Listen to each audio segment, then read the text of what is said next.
കുത്തേൽക്കുന്നത് പുറകിൽ നിന്നാണെങ്കിൽ ഒരിക്കലും തിരിഞ്ഞു നോക്കരുത്. തിരിഞ്ഞു നോക്കിയാൽ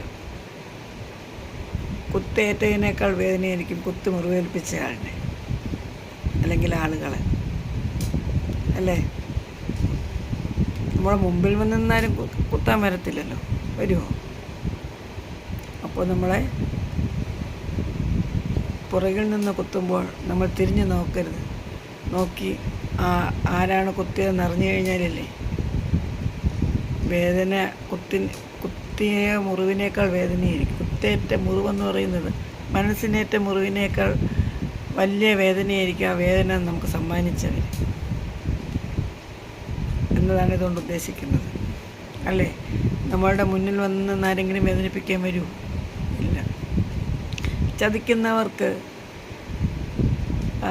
ഇതൊരു ശീലമാണ്. അവർ പുറകിൽ നിന്നേ പറയത്തുള്ളൂ, ഇല്ലേ? പുറകിൽ നിന്നേ കുത്തത്തുള്ളൂ. ആ മുറിവ് ഒരിക്കലും നമ്മുടെ മരണം വരെയും നമുക്ക് മറക്കാൻ സാധിക്കത്തില്ല, അല്ലേ? അനുഭവങ്ങളുണ്ടോ? എനിക്ക് അനുഭവങ്ങൾ ഒത്തിരിയാണ്. അപ്പോൾ അതിൽ നിന്നൊക്കെയാണ് ഞാൻ നിങ്ങൾക്ക് പറഞ്ഞു തരുന്നത് കേട്ടോ.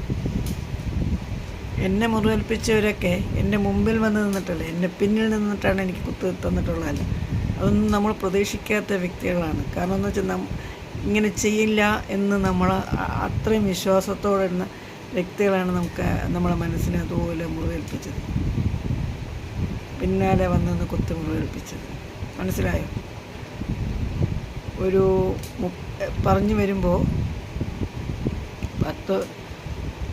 10-20 കൊല്ലം നമുക്ക് സ്ഥിരമായിട്ടത് കിട്ടിക്കൊണ്ടിരുന്നതാണ്.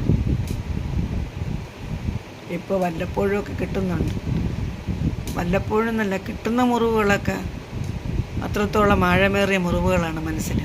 വാക്കുകൾ കൊണ്ടുള്ള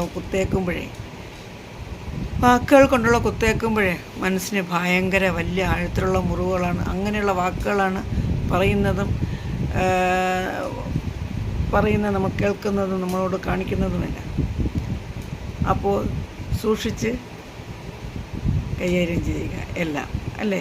നമ്മളെപ്പോഴും ജാഗ്രതയോടെ ഇരിക്കുക. അമിതമായി ആരെയും വിശ്വസിക്കുകയും ചെയ്ത് സ്നേഹിക്കുകയും വരുന്നു.